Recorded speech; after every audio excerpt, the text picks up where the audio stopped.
Presiden Amerika Serikat Donald Trump tegak melakukan penyelidikan terhadap furnitur impor. Ada potensi penerapan tarif baru untuk berbagai macam produk furnitur, menambah tarif yang dikenakannya pada produk dan komoditas tertentu. Presiden Amerika Serikat Donald Trump pada Jumat lalu mengumumkan rencana dagang baru, memberlakukan tarif tinggi atas furnitur impor. Sebelum memberlakukan tarif itu, ia menginstruksikan jajarannya untuk menyelidiki impor furnitur yang masuk ke AS. Investigasi ini dilakukan ketika pemerintahan Trump sedang mempertimbangkan tarif tinggi untuk impor tembaga, semikonduktor, dan farmasi. Sebelumnya harga furnitur telah naik selama beberapa bulan terakhir. Harga furnitur dan perlengkapan tempat tidur kategori utama yang dilacak oleh indeks harga konsumen naik 0,4% pada Juni dan 0,9% pada bulan Juli. Padahal harga sebagian besar furnitur mengalami deflasi selama 2,5 tahun terakhir. Perabotan lainnya termasuk perabot kantor, rekreasi, dan teras mengalami lonjakan terbesar sejak bulan Mei.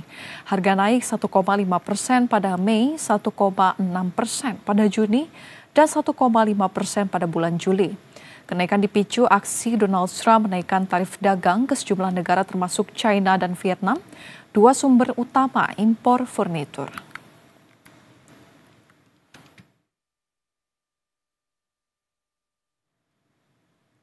Furnitur menjadi target baru tarif impor yang rencananya akan diterapkan Presiden terpilih AS Donald Trump.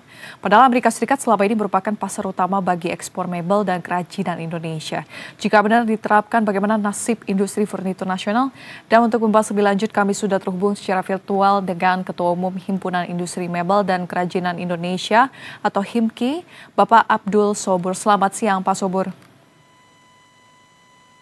Selamat siang, Vini. Salam sehat selalu. Ya, selamat siang Pak Sobur. Bagaimana tanggapan HIMKI Pak terkait dengan tarif khusus yang bakal diberlakukan Trump khusus barang furnitur ini Pak? Ya, ini luar biasa ya situasinya. Kita baru saja memastikan bahwa tarif kita 19%, iya, dan mereka 0 ke kita, dan tiba-tiba ada lagi menghentak ya.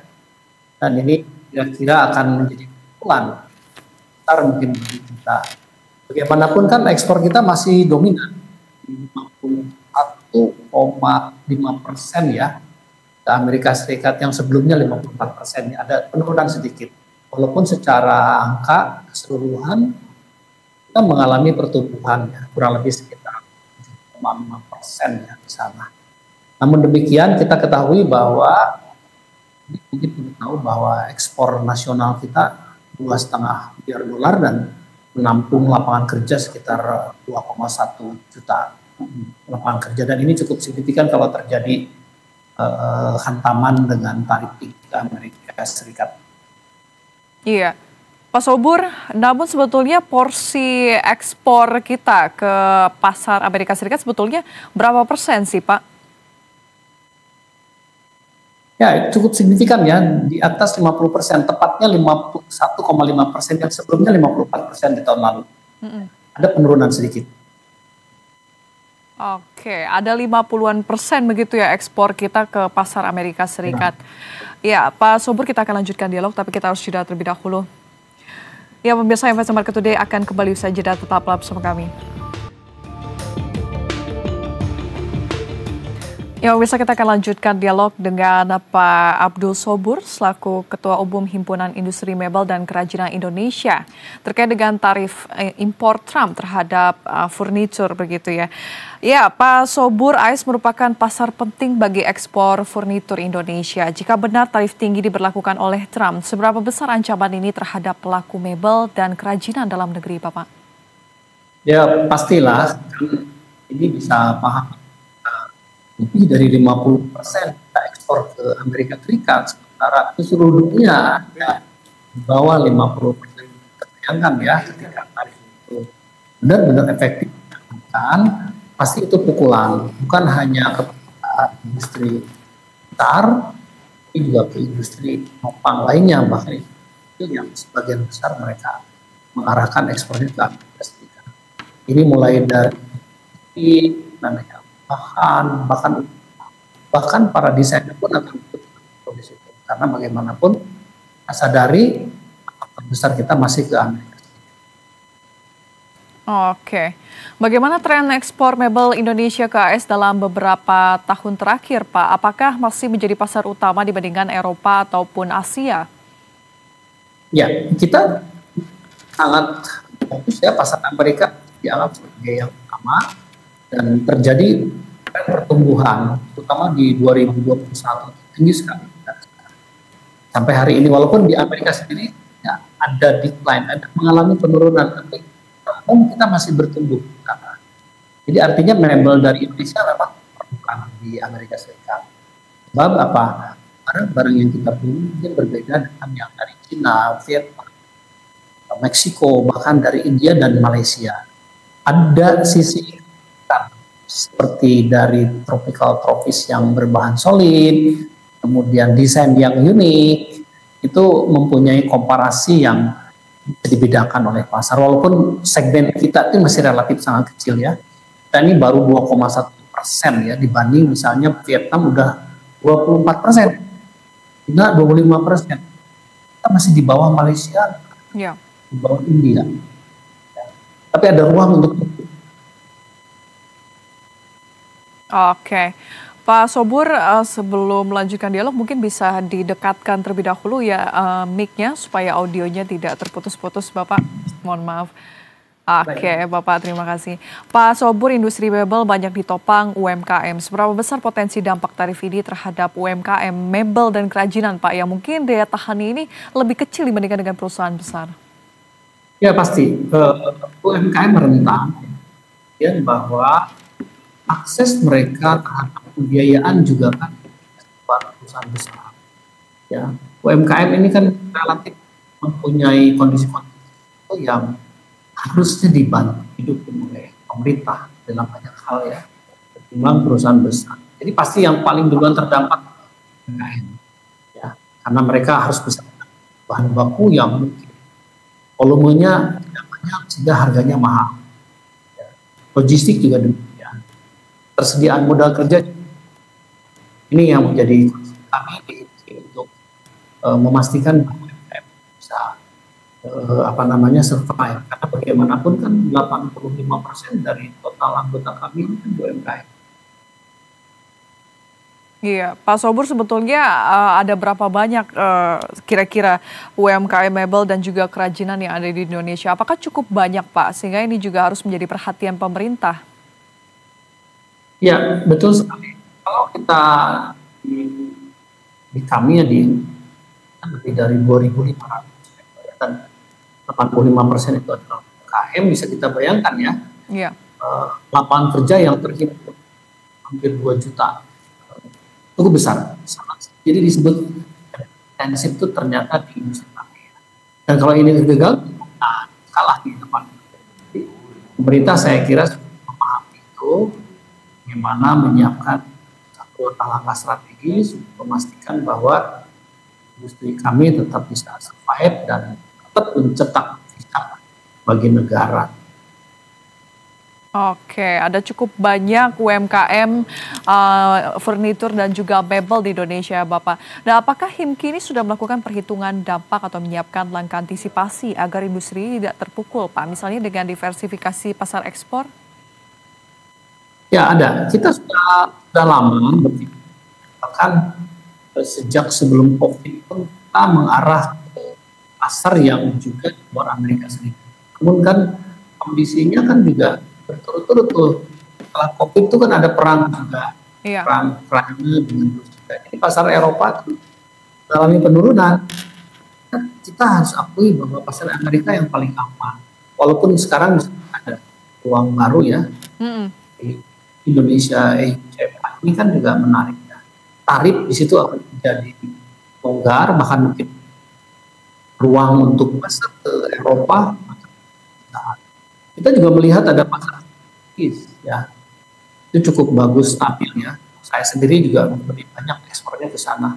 Kemudian juga India, satu hal. Bahkan India ini kan juga punya penduduk yang terbesar dan marketnya sangat. Hanya saja kita perlu lebih intensif di sana. Dan yang terakhir sebetulnya BRIC, artinya member-member kita sudah gabung di sana, itu adalah satu peluang supaya tidak sepenuhnya bergantung. Oke, Eropa dan juga India. Namun sebetulnya Pak, saya cukup penasaran ya dengan pasar India. Sebetulnya kan kalau pasar India itu kan masyarakatnya itu cenderung menginginkan harga produk yang murah begitu. Bagaimana sebetulnya ini bisa menjadikan diversifikasi pasar selain dari Amerika Serikat tadi Pak untuk menggantikan pasar Amerika Serikat?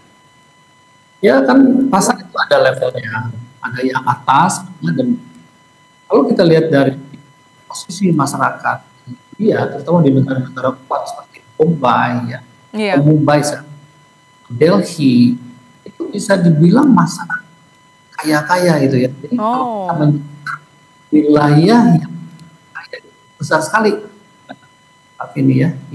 Kita di lapangan harus tempat teman-teman lihat peluang bahwa ada segmen yang harus kita olah. Kalau kita bertempur di harga murah, tak mungkin menang dengan dan yang sangat jago di efisiensi. Kita nggak bisa head to head di sana. Kita harus masuk ke segmen. Oke, ada segmennya masing-masing gitu ya, Pak Sobor. Dan bagaimana dengan pasar Eropa, Pak? Mungkin bisa dielaborasikan, Pak, sebetulnya kerjasama Indonesia, Eropa, EU, CEPA ini yang baru saja diteken kemarin, apakah membuka peluang baru dan cukup menjanjikan, Pak? Tentu, pasar Uni Eropa kan secara size lebih besar dari Amerika Serikat. Ya, kalau Amerika Serikat kita punya potensi misalnya billion. Eropa lebih besar pasti. Jadi artinya ketika CEPA dibangun dan kasih dalam waktu dekat 1 atau 2 tahun efektif, ruangnya menjadi kita mungkin bisa jadi dan saya berharap di Himki masuk ke era baru, di mana pasar apa menjadi pilihan yang lebih daripada pasar. Tapi butuh waktu, pasti butuh. Oke, namun sebetulnya produk furnitur atau mebel kita itu sudah masuk ke pasar Eropa belum sih Pak? Oh, sudah, sejauh ini sudah.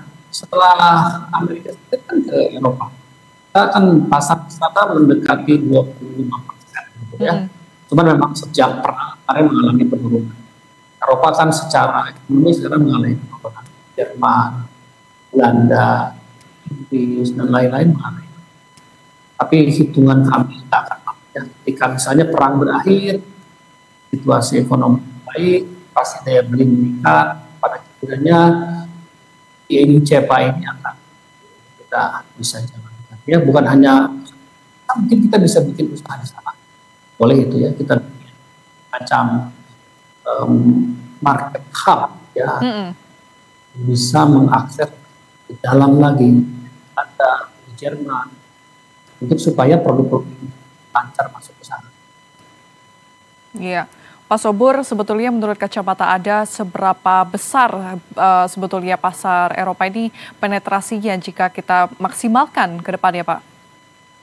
Ya kalau kita bisa ekspor ke Amerika 1,5 miliar dolar tahun ya, kita mau naikin di 5 tahun ke depan, kita bisa lihat bahwa pasar Eropa lebih besar lagi.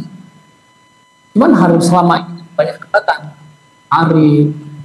aturan-aturan regulasi yang mereka punya kan seperti FSC ya, dan kemudian sekarang ada IPR dan banyak lagi aturan-aturan yang menghambat.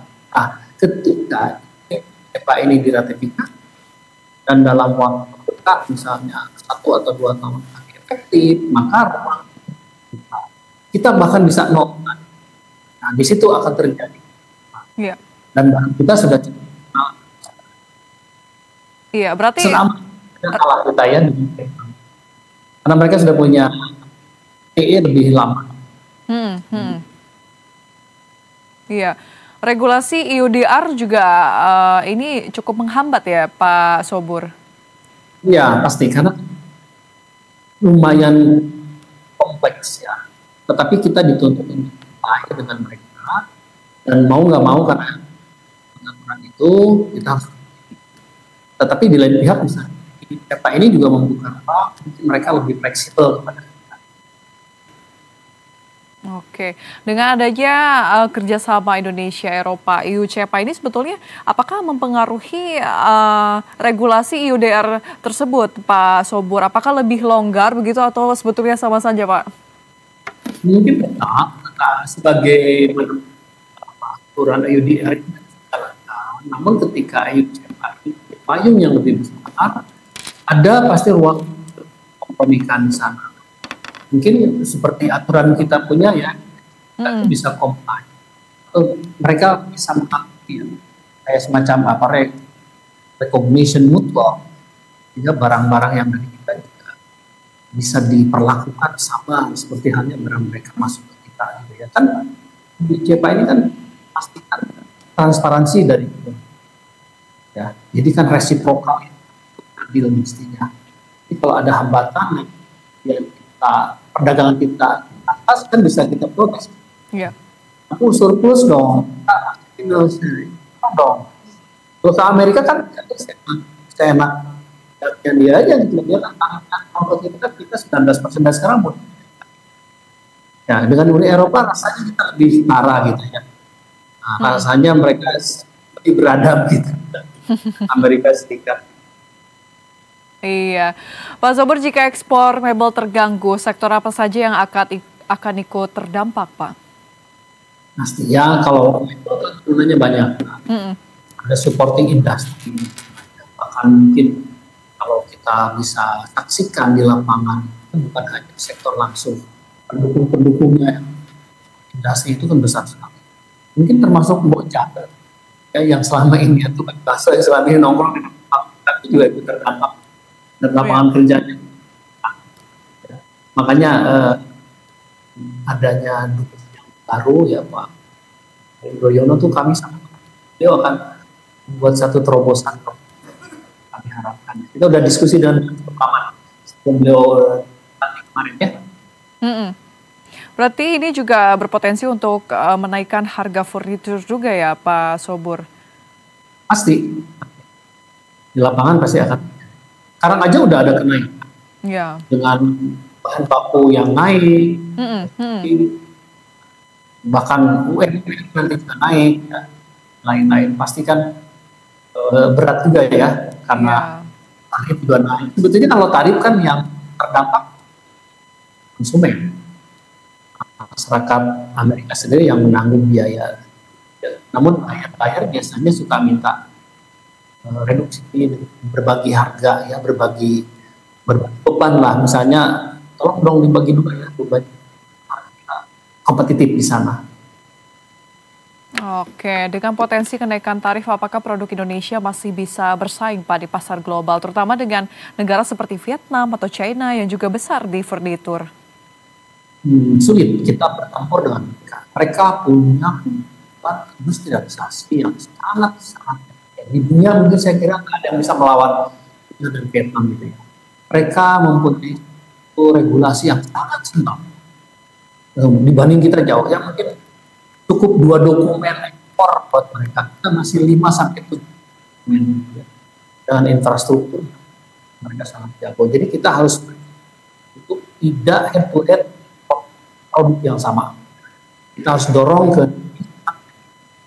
produk yang lebih tinggi dengan khusus.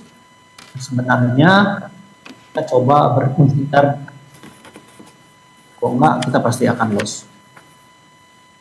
Oke, Pak Sobur, mebel Indonesia dikenal dengan kualitas kayu dan desain yang khas. Apakah menurut Anda keunggulan ini cukup untuk menahan dampak dari kenaikan harga akibat tarif, Pak? Nggak cukup, tapi itu yang utama yang kita nanti mungkin pemerintah juga harus bagaimana membangun daya saing itu luas lagi. Modal utama yang kita miliki tadi soal desain yang unik, ya, produk dengan bahan baku yang menarik ya, atau eksotis food misalnya, ada rotan bahkan ada serat, tapi tidak cukup. Ya. Bagaimanapun tetap harus ada upaya yang lebih komprehensif. Misalnya soal bunga bank. Iya. Kita coba lihat ya, bunga bank kita ini kan mahal sekali. Lending kredit itu bisa sekitar 10 sampai 12%. Kita lihat Thailand itu 3,5% saja. Ya. Negara-negara lain rata-rata 6%. Ya. Itu kan salah satu contoh kalau kita mau bersaing di market global, salah satu poin misalnya bunga bank harus diturunkan. Ya. Kemudahan impor untuk bahan-bahan yang kita butuhkan untuk ekspor lagi juga kita masih belum tersosialisasi dengan baik. Ya, di Vietnam itu seluruh bahan barang yang bisa dijadikan untuk ekspor itu bisa 0%. Nggak perlu kena pajak ya. Kita mungkin masih perlu sosialisasi dan masih pilih-pilih. Harusnya itu udah merata di semua lini. Kemudian ada lartas, itu juga harus kita hilangkan untuk memastikan bahwa tidak ada hambatan untuk kepentingan mendukung eksportasi kita. Oke, apa harapan Himki, Pak Sobur, terhadap pemerintah baik dari sisi insentif, promosi dagang maupun diplomasi agar industri mebel ini tetap bisa menjaga kinerja ekspor? Ya, mungkin tadi sudah disebutkan nih beberapa, ada permudah impor, kemudian juga keringanan bunga kredit. Selain itu apa lagi, Pak Sobur? Ya, pemerintah mesti ambil sekitar waktunya berbenah, mengambil tindakan-tindakan konkret di lapangan, itu mendukung bukan wacana. Saya senang sekali pemerintah bisa menempatkan dubes di Amerika Serikat, karena bayangin tuh, nah ini komunikasi dengan pemerintah Amerika kan berarti kan kurang bagus ya, karena bagaimanapun dubes sangat strategis. Sekarang sudah terjadi dan mungkin nanti kami usulkan agar display di sana, kayak semacam market hub yang itu supaya apa, sosialisasi kita ke pasar utama di Amerika ini makin gencar ya. Mereka kan sudah punya, Vietnam kan sudah punya di Houston, di berbagai daerah tuh. Kita kan belum ada. Minimal kita punya misalnya di New York, kemudian di LA, kemudian di Las Vegas. Satu lagi mungkin seperti High Point ya, yang juga penting sekali untuk kita pastikan bahwa Indonesia dikenal luas bahwa produk kita yang juga kita kalah dari Vietnam, Malaysia, bahkan. Iya, Pak Sobur, bagaimana kondisi pasar di dalam negeri sendiri, Pak, untuk produk furnitur dan juga mebel? Apakah lebih besar dibandingkan ekspor atau justru sebaliknya, Pak? Ya, kalau kita sadari dengan 280 juta itu setara, bahkan lebih besar. Kita punya data. Sebetulnya setahun bisa mencapai 3,5 sampai 4 miliar dolar pasar dalam. Karena itu kita wanti-wanti, jangan sampai ini diserbu dari pihaknya, walaupun sekarang sudah terjadi ya. Tapi dari 1 miliar dolar atau mungkin mendekati 20 triliun ini, barang-barang dari impor masuk sini, terutama dari Cina sama Vietnam. Itu harus dicegah. Karena sebenarnya uang itu harusnya jadi milik kita. Ya. Kalau mereka masuk ke sini tidak bisa kita hambat, kita sudah punya perjanjian dengan China misalnya, ASEAN China, Vietnam tentu saja sebagai sesama ASEAN. Ini paling tidak ada satu strategi agar dari pemerintah pelabuhannya kita taruh di Pulau Jawa supaya mereka sulit masuk ke market inti kita di Pulau Jawa misalnya. Kan itu boleh, itu hak kita sebetulnya memastikan bagaimana supaya hambatan impor dari luar negeri ke sini itu tidak menjadi rusak tatanan. Ya kan buktinya Amerika tarif itu. Atau di Eropa selama ini kita IR atau sebelum SC gitu kan. Sama. Harus menata pasar dalam negeri ya, kita menjadi tuan rumah. Itu adalah bagian penting di saat ini di mana ekspor ke mancanegara tidak mudah, mau nggak mau dong pasti. Oke, Bapak, jika tren proteksionisme AS ini terus berlanjut, apakah Himki mempertimbangkan langkah-langkah strategis jangka panjang seperti penguatan pasar non-tradisional atau mendorong investasi di negara tujuan ekspor, Pak? Ya, investasi di negara ekspor mungkin satu pilihan terakhir ya. Bagaimanapun kan kita kan lebih memperkenalkan lapangan kerja di sini. Tapi kalau itu dianggap sebagai strategi yang bisa bahwa tarif menjadi rendah, kembali nol, mengapa tidak? Karena pasar Amerika masih yang terbesar, ya lebih daripada 60 miliar dolar, Kan kita kan baru 2,1%, kita bisa naik 2 lipat. Itu kan lapangan kerja di Indonesia udah naik 3 juta dari sektor kami saja. Yeah. Belum nanti dari itu alas kaki, belum dari yang lain, kan itu hebat itu. Saya yakin pemerintah bisa. Oke, Bapak, selain resiko, apakah ada peluang baru yang bisa dimanfaatkan industri mebel Indonesia, misalnya tren produk ramah lingkungan atau green furniture yang sedang naik daun di pasar global, Bapak? Saya kira Indonesia dikenalnya di sana, karena bagaimanapun ya, kita seperti punya rotan ya, punya serat, punya kayu yang kita tanam bukan dari alam. Kita punya petani, kita punya kayu jati, kita punya kayu mahoni. Mereka mengenal kita sebagai produk ramah lingkungan.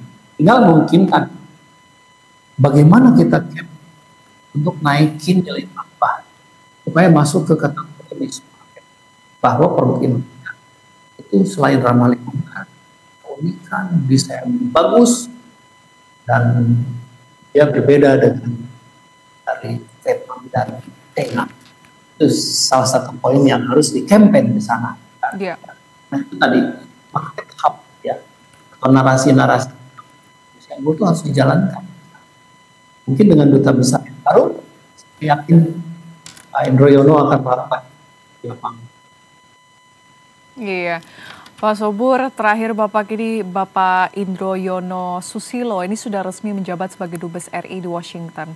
Apa harapan HIMKI terhadap beliau khususnya dalam memperkuat diplomasi dagang agar produk mebel Indonesia tetap bisa bersaing di pasar AS, Bapak? Ya, kami sudah berdialog sebelum, dan kami sudah juga memberikan bahan yang komprehensif. Maka dari itu mungkin strategi yang terdekat itu pastikan bahwa kita juga terhubung dengan macam masyarakat pelaku di sana. Jadi small industrial administration yang selama ini kurang terurus. Jadi kalau selama ini level diplomasi itu kan di tingkat presiden, menteri-menteri. Nah, tapi kita harus ya praktis di mana mereka juga akan membantu barang Indonesia itu diperlukan. Saya kira Dubes itu sudah sangat paham itu bagian strategi yang belum terurus selama ini. Oke, pasar ekspor Indonesia dari produk furniture atau mebel ini sebetulnya cukup besar di Amerika Serikat dan juga pemerintah perlu menyiapkan strategi dan juga tentunya diversifikasi pasar untuk menggantikan pasar ekspor Amerika Serikat. Tapi tentunya kita harapkan ini nantinya furniture atau mebel Indonesia ini punya daya jual yang mana ini bisa menghentikan begitu ya tarif yang akan dikenakan oleh Donald Trump nantinya. Bapak Sobur, terima kasih banyak atas waktu dan juga insight-nya di Investment Market Today hari ini. Bapak, salam sukses selalu.